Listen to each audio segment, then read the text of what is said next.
Contoh, saya Muhammad Ilham Alawi dengan NPM 2313042034 sebagai materi pertama. Dan saya Salwa Nafisa dengan NPM 2313042024 sebagai materi kedua. saya Krisyaula Carsana Putri dengan NPM 2313042013 sebagai pemateri ketiga. Dan saya Cantika Natalia dengan NPM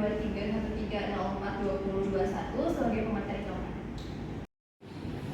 Baiklah, di sini saya akan menyampaikan materi pertama tentang bentuk kata. Apa itu bentuk kata dan berdasarkan bentuknya. Di sini bentuk kata adalah berdasarkan bentuknya. Kata dalam bahasa Indonesia dapat dibagi menjadi 4, yaitu kata dasar yang biasanya terdiri dari morfem dasar, kata perimbuhan atau afiksasi, dan kata ulang reduplikasi. Selanjutnya, apa itu kata dasar? Kata dasar adalah kata yang paling sederhana yang belum memiliki imbuhan atau juga dapat dikelompokkan sebagai bentuk asal tunggal dan bentuk dasar kompleks. Selanjutnya adalah apa itu kata berimbuhan. Jadi kata berimbuhan adalah pengimbuhan, afiksasi atau membentuk kata dengan memberikan awalan prefiks dan akhiran sufiks atau sisipan infiks pada kata dasar. Di PPT adalah kata pengulangan. Berikutnya adalah kata pengulangan. Pengulangan atau reduplikasi adalah proses pengulangan kata baik itu secara menyeluruh atau hanya sebagian katanya saja. Selanjutnya akan dijelaskan lebih rinci oleh teman saya Salwa sebagai materi berikutnya. Baik, di sini saya akan melanjutkan penjelasan yang telah dijelaskan oleh teman saya tadi, Ilham, yang berkaitan dengan kata dasar.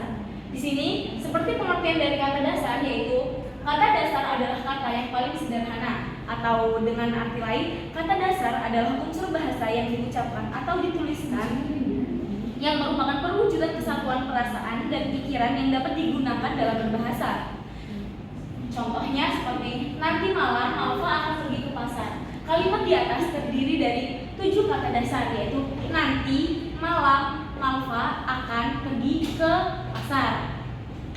Kemudian ciri-ciri dalam kata dasar yang harus kita ketahui agar kita paham apakah itu kata dasar atau tidak adalah sebagai berikut ciri-cirinya. Yang pertama, kata dasar merupakan satuan terkecil dalam bahasa yang mempunyai arti. Kemudian yang kedua, kata dasar dapat dibagi menjadi kelompok atau bentuk asal atau tunggal yang berbentuk dasar atau kompleks. Yang ketiga, kata dasar merupakan pembentukan kata berimbuhan atau turunan. Dan yang keempat, kata dasar adalah tambahan atau imbuhan mengakibatkan terjadinya perbedaan makna. Dan yang terakhir, ciri yang terakhir adalah gabungan kata dasar dapat membentuk kalimat tanpa membutuhkan adanya imbuhan. Baik, yang selanjutnya adalah kata imbuhan. Pengertian dari kata imbuhan itu sendiri adalah bunyi yang ditambahkan pada sebuah kata entah di awal, di akhir, atau di tengah, atau gabungan di antara 3 imbuhan itu tersebut untuk membentuk kata baru yang artinya berhubungan dengan kata yang pertama. Pengimbuhan atau aplikasi membentuk kata dengan memberikan awalan prefiks, akhiran sufiks, dan sisipan atau infiks. Baik, pengertian yang pertama awalan atau prefiks adalah pembubuhan afiks atau imbuhan di awal kata. Golongan prefiks yaitu ber, me, di, ter, ke, dan se. Contohnya berputar, memasak, terbaik, ketua, ataupun seizin. Baik, materi selanjutnya akan disampaikan oleh teman saya, yaitu Kesha. Baik, ini saya akan melanjutkan materi dari Salwa Nafisa tentang kata imbuhan. Kata imbuhan selanjutnya yaitu akhiran atau sufiks. Sufiks adalah imbuhan yang ditambahkan di belakang kata dasar. Contoh sufiks yaitu an, kan, dan i. Contoh dari an yaitu hubungan. Kami sedang mencoba memperbaiki hubungan yang renggang. Dan contoh dari kata an yaitu berikan. Contoh kalimat, saya tidak bisa memberikan jawaban yang pasti. Kemudian contoh dari kata i yaitu duduki. Contoh kalimatnya adalah silakan duduki kursi kosong di sebelah saya. Lalu kata imbuhan selanjutnya yaitu sisipan atau infiks. Infiks adalah unsur bahasa yang dimasukkan di tengah kata untuk membentuk kata baru. Golongan infiks yaitu L, M, dan M. Contoh dari L yaitu telunjuk. Contoh kalimatnya adalah dia menunjuk dengan telunjuk yang panjang. Kemudian ada M yaitu gemetar. Contoh kalimatnya adalah tangannya gemetar karena dia belum makan. Selanjutnya adalah R atau seruling. Contoh kalimatnya adalah suara seruling itu sangat merdu. Terima kasih. Saya berikan materi selanjutnya kepada Cantika Intan Aulia. Saya Cantika Intan Aulia akan menjelaskan materi selanjutnya yaitu kata ulang, pengulangan atau reduplikasi. Reduplikasi dalam Kamus Besar Bahasa Indonesia berarti proses pengulangan kata atau unsur kata. Reduplikasi juga merupakan proses penurunan kata dengan pengulangan utuh maupun sebagian. Menurut Rohmadi dan kawan-kawan dalam buku Morfologi Telah Maupun dan Kata, reduplikasi merujuk pada pengulangan bentuk dari suatu unsur dasar. Kemudian bentuk baru yang timbul dari pengulangan tersebut dikenal sebagai kata ulang. Dengan demikian, kata ulang dapat dijelaskan sebagai suatu bentuk baru yang terbentuk melalui reduplikasi. Hasil ulangan tersebut dinamakan kata ulang, sedangkan satuan yang diulang disebut kata dasar. Contoh yang sering kita temui seperti rumah-rumah, bolak-balik, dan sebagainya.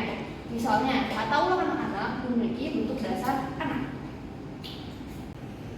Baiklah, di sini saya akan menjelaskan tentang jenis-jenis reduplikasi. Yang pertama, pengulangan seluruh. Pengulangan seluruh adalah pengulangan yang tidak memakai kata imbuhan atau perubahan fonem.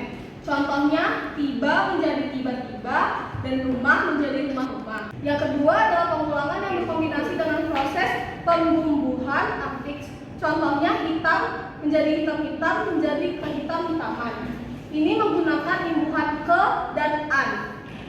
Yang kedua, kereta menjadi kereta-kereta menjadi kereta-keretaan. Ini memakai imbuhan an. Dan yang ketiga adalah pengulangan dengan perubahan fonem. Contohnya, perubahan fonem A menjadi I. Contohnya, serba menjadi serba serbi. Lalu perubahan fonem L menjadi P. Contohnya, lauk menjadi lauk pauk. Berikut contoh kalimat yang mengandung reduplikasi. Yang pertama, kebun Pak Ahmad penuh dengan sayur-sayuran. Kata yang mengandung reduplikasi adalah sayur-sayuran. Yang kedua, adik ingin membeli mobil-mobilan yang baru. Kata yang mengandung reduplikasi adalah mobil-mobilan. Dan yang terakhir, sepandai-pandainya tupai melompat pasti akan jatuh juga. Yang mengandung reduplikasi adalah sepandai-pandainya. Sekian presentasi yang dapat kami sampaikan. Mohon maaf bila ada kesalahan. Kami ucapkan terima kasih. Wassalamualaikum